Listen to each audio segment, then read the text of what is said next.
امروز من از 3 شاگردتان اینترویو گرفتم. آنها در حقیقت با قوتند. همه‌شان، هم قهرمان، هم شولپان و بعد بدرالدین اکرامجانویچ. آن کس هم اینترویو دادند.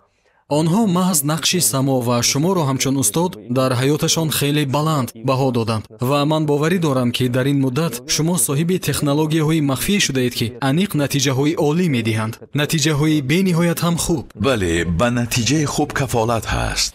به نتیجه خوب کفالت هست اگر تو همه کار را درست و پی هم اجرا کنی. و از همه مهمش آدمان گوناگون طرز کار گوناگون دارند و در سطح خودش به کتفش بار گذاشتن در کار تا که او شکسته نشود. آن همین خیل. از روی تجربه هایتان وابسته به تربیت نمودن میلیونرها، دلخواه کس میتواند میلیونر شود؟ هر کسی که خصلتش با درجه خواهش و آرزوهایش موافقت میکند و کسی که سبب بزرگی دارد. میفهمی؟ سبب در کار. و تو $1,000,000 چرا لازم است؟ سبب باید خیلی مهم باشد.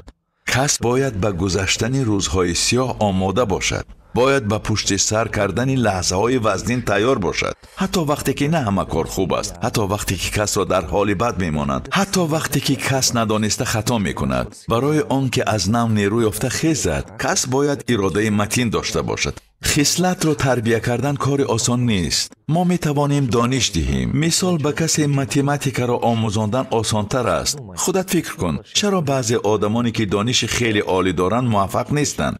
چون که محض همین نمی رسد، خصلت قوی نمی رسد، ذهنی معنوی نمی رسد، تاب آوردن نمی توانند و غیره. ولی اگر این خیل نگاه کنیم از روی دانش مینیجمنت، از روی دانش بیزنس پراتس ها، آنها همشو می دانند. این همه اسباب به شمار می روند. می فهمید؟ این همه اسبابند. اینها را همه می توانند از خود کنند. اگر تو این اسباب ها را نداشته باشی، پول داده خریدن را یاد گیر. همین اسباب ها کس را دیگر می سازند. آموختن را یاد گیر. استراتژی چطور کردن را یاد گیر. تمام. این را فهمیدن خیلی مهم است. برای همین از همه اساسیش خصلت باید با خواهش‌هایت موافقت کند و باید سبب وزنین و مهمی باشد که انسان فهمد من 1 میلیون به دست میارم چون که این پولها را من به فلان کارها صرف میکنم. زیرا وقت انسان فهمیش مشخص و دقیق داشته باشد که این پولها با او چرا در کارند، پس حیاتش مضمون پیدا میکند.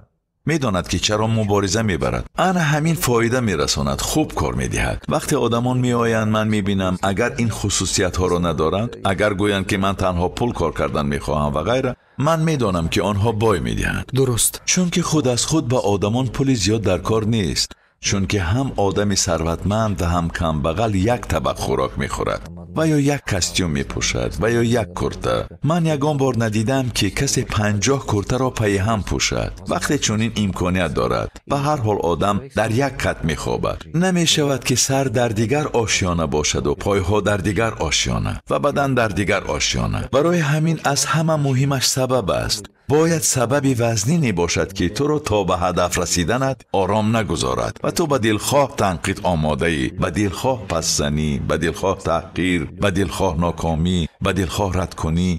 بسیاری ها رد میکنند، بسیاری ها تحقیر میکنند، بسیاری ها تنقید میکنند، خواهی نخواهی میکنند. از عائلت سر کرده تا کوچه و بازار تو را تنقید میکنند. در همه جا به تو پیشپا شدن میخواهند. تو باشی باید به این همه آماده باشی، چون که بعضا حالت برخی کسان را از امتحان خیلی وزنین میگذراند. اما گذشتن در کار. برای همین دلخواه کس میتواند کامیاب شود اگر این همه را داشته باشد. اگر این همه را داشته باشد به قله‌های بلند میرسد.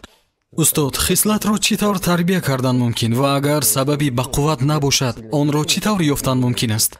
نخست محض استعداد خداداد را یافتن در کار. وقتی استعداد خدادادت را میابی، سپس فهمیدن در کار که تو چطور میتوانی بسیار فایده بخش باشی. وقتی انسان میفهمد که چطور میتواند بسیار فایده بخش باشد، بعد مییابد. چون که آدمانی به استعداد نیستند. این خیل نمیشود. نگاه کن، من زود مثال میارم. انا این استکان وظیفه‌اش نگاه داشتن نوشاکی است. این برای همین ساخته شده است، برای آب نوشی. اما آن را همچون بالغچه استفاده بری، در حال عمرش به پایان میرسد.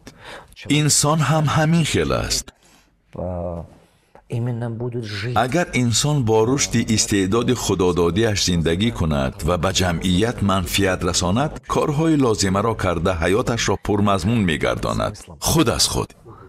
و چون زندگیش پرمضمون می شود، او صاحب نیروی توانایی می گردد. به طور دیگر گویم او به خداوند نزدیک می شود. این راست است، چون که او از جانب خدا برای همین آفریده شده است. آدمان چیزی نگویند انسان بی سبب به دنیا نمی آید. او برای رسالت معینی در این زمین پیدا می شود و او باید رسالتش را اجرا کند، نه دیگر کارها را بکند. اگر او از رسالت خود دور شود، همیشه به سر ضربه می خورد، همیشه درد، همیشه عذاب. و اکنون به آن سوال برمیگردیم. همه سرچشمه مشکلات در آن است که آدمان موقع خود را یافتن نمیتوانند. همه سرچشمه مشکلات در همین است، همین خیر. اما شرط نیست که کس مثلا حتما میلیونر باشد، اما در زندگی حتما عهده برا بودن در کار. کس میتواند همچون معلم عهده برا باشد و ثروتمندانه زندگی کند. کس میتواند همچون طبیب عهده برا باشد و ثروتمندانه زندگی کند. کس میتواند همچون موسیقی نواز، مهندس، تکنولوژ، مارکتولوژ و غیره عهده برا باشد و ثروتمندانه زندگی کند. این از همه مهمترین است. از این رو هر کسی که این را فهمیده و افزایش داده میتواند، او میلیونر میشود.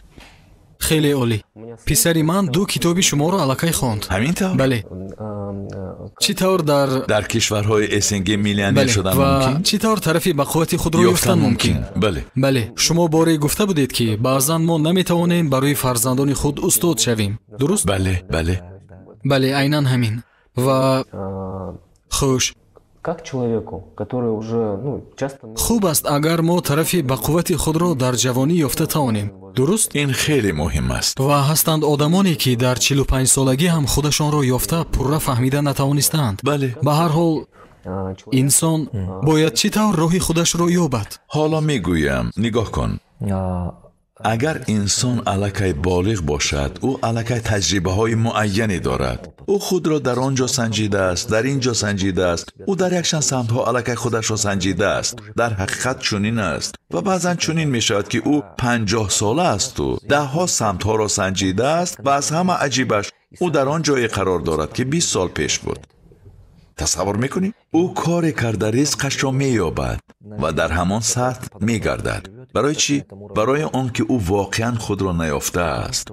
من در کتاب چطور طرفی به قوت خود را یافتن ممکن یا انکشاف فکرانی ایجادکارانه درباره آن میگویم که نخست تنها شینید و بینید که چه کار به آسانی از دستتان می آید و شما به مجبوری آسان از عهده‌اش می برایید. خودتان را مجبور نمی کنید، اما همزمان شما می بینید همان کاری که از دستتان به آسانی می آید از دست کسی با عذاب می آید، ولی شما آسان از عهده‌اش می برایید. اگر با دقت نگاه کنید واقعا چنین آدمان هستند. این یک. دوم، از چه نیروی شما زیادتر می شود؟ کاری را کرده گویا بال می برارید و خود باوریتان زیاد می شود. زیرا باوری انسان به کاری که خوب میتواند مستقیما پیوست است. کاری که خوب میتواند باوریش را میافزاید. اگر کس کاری را نتواند روح افتاده میشود و خود را خرد حس میکند و غیره. خوش، این مهمترین چیزی دوم بود.